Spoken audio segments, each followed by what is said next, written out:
Hi, I'm Taylor. Last time I was in a stadium this size, I was dancing in heels and wearing a glittery leotard. This outfit is much more comfortable. And let me just say, I am elated to be here with you today as we celebrate and graduate New York University's class of 2022.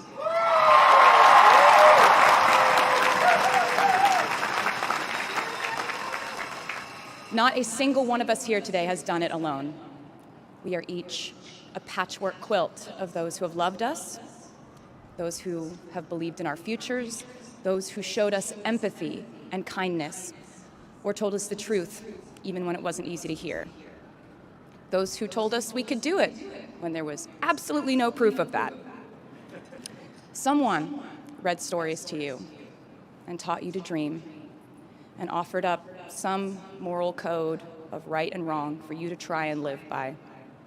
Someone tried their best to explain every concept in this insanely complex world to the child that was you as you asked a bazillion questions, like, how does the moon work? And why can we eat salad but not grass? And maybe they didn't do it perfectly. No one ever can. Maybe they aren't with us anymore. In that case, I hope you'll remember them today. If they are in this stadium, I hope you'll find your own way to express your gratitude for all the steps and missteps that have led us to this common destination.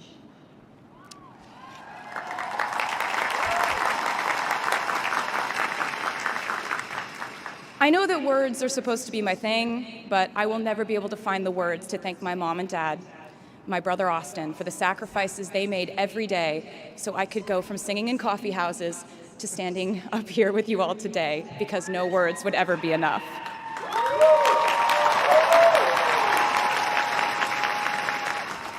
I'd like to thank NYU for making me, technically, on paper at least, a doctor. Not the type of doctor you would want around in case of an emergency. Unless your specific emergency was that you desperately needed to hear a song with a catchy hook and an intensely cathartic bridge section.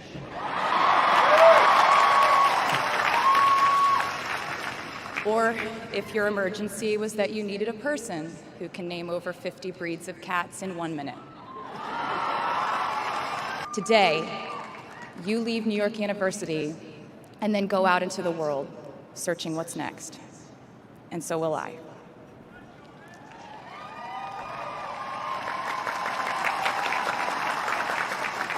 So as a rule, I try not to give anyone unsolicited advice unless they ask for it. I'll go into this more later. I guess I have been officially solicited in this situation to impart whatever wisdom I might have to tell you things that have helped me so far in my life. Please bear in mind that I in no way feel qualified to tell you what to do. You've worked and struggled and sacrificed and studied and dreamed your way here today. And so you know what you're doing. You'll do things differently than I did them, and for different reasons. So I won't tell you what to do, because no one likes that. I will, however, give you some life hacks I wish I knew when I was starting out my dreams of a career and navigating life, love, pressure, choices, shame, hope, and friendship.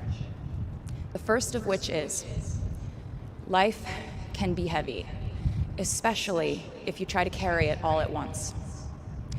Part of growing up and moving into new chapters of your life is about catch and release. What I mean by that is knowing what things to keep and what things to release. You can't carry all things, all grudges, all updates on your ex. Decide what is yours to hold and let the rest go. Oftentimes, the good things in your life are lighter anyway, so there's more room for them. One toxic relationship can outweigh so many wonderful, simple joys. You get to pick what your life has time and room for. Be discerning. Secondly, learn to live alongside cringe.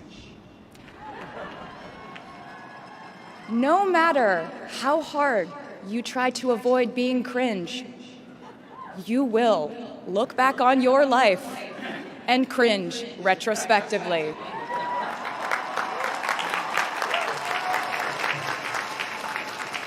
Cringe is unavoidable over a lifetime. Even the term cringe might someday be deemed cringe. I promise you, you're probably doing or wearing something right now that you will look back on later and find revolting and hilarious. You can't avoid it, so don't try to. For example, I had a phase where, for the entirety of 2012, I dressed like a 1950s housewife. But you know what? I was having fun. Looking back and laughing is fun.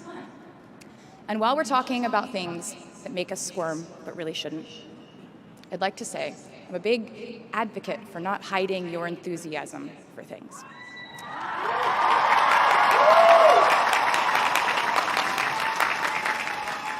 It seems to me that there is a false stigma around eagerness in our culture of unbothered ambivalence. This outlook perpetuates the idea that it's not cool to want it, that people who don't try are fundamentally more chic than people who do. And I wouldn't know because I've been a lot of things, but I've never been an expert on chic, but I'm the one who's up here, so you have to listen to me when I say this. Never be ashamed of trying. Effortlessness is a myth. The people who wanted it the least were the ones I wanted to date and be friends with in high school. The people who want it the most are the people I now hire to work for my company.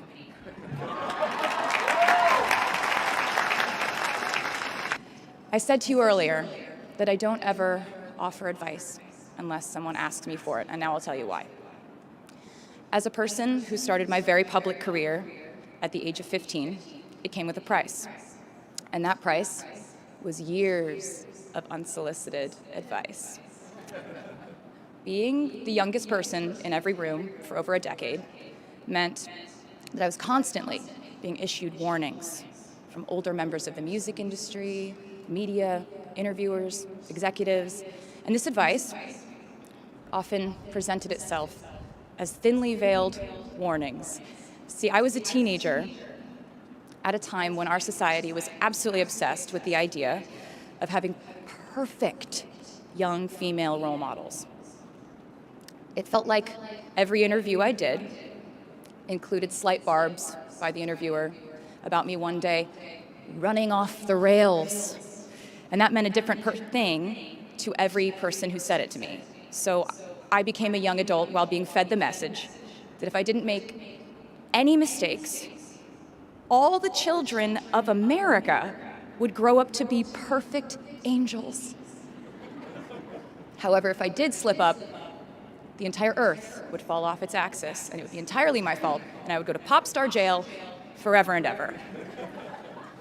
It was all centered around the idea that mistakes equal failure, and ultimately, the loss of any chance at a happy or rewarding life.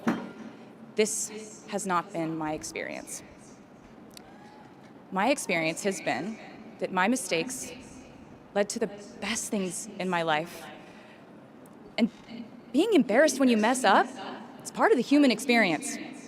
Getting back up, dusting yourself off, and seeing who still wants to hang out with you afterward and laugh about it, that's a gift.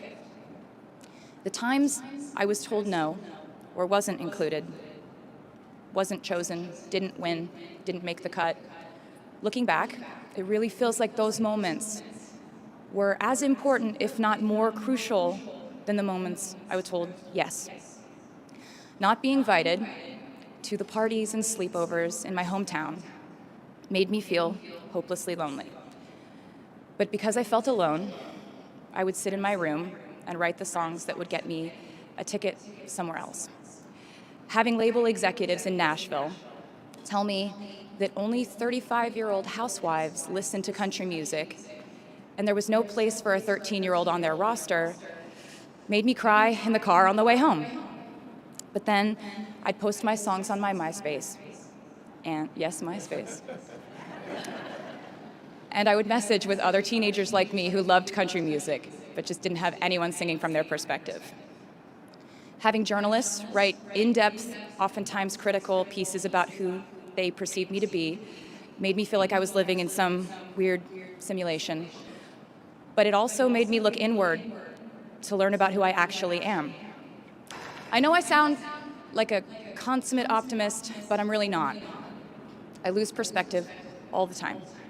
Sometimes everything just feels completely pointless. I know the pressure of living your life through the lens of perfectionism. And I know that I'm talking to a group of perfectionists because you are here today graduating from NYU. So this might be hard for you to hear. In your life, you will inevitably misspeak, trust the wrong person, underreact, overreact, hurt the people who didn't deserve it, overthink, not think at all, self-sabotage, create a reality where only your experience exists, ruin perfectly good moments for yourself and others, deny any wrongdoing, not take the steps to make it right, feel very guilty, let the guilt eat at you, hit rock bottom, finally address the pain you caused, try to do better next time, rinse, repeat.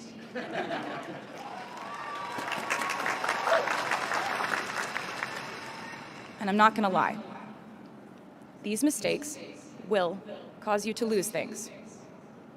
I'm trying to tell you that losing things doesn't just mean losing. A lot of the time, when we lose things, we gain things too. Now you leave the structure and framework of school and chart your own path. Every choice you make leads to the next choice, which leads to the next, and I know it's hard to know which path to take. There will be times in life where you need to stand up for yourself. Times when the right thing is actually to back down and apologize. Times when the right thing is to fight. Times when the right thing is to turn and run. Times to hold on with all you have. And times to let go with grace. Sometimes the right thing to do is to throw out the old schools of thought in the name of progress and reform. Sometimes the right thing to do is to sit and listen to the wisdom of those who have come before us. How will you know what the right choice is in these crucial moments? You won't. How do I give advice to this many people about their life choices? I won't. The scary news is you're on your own now. But the cool news is you're on your own now.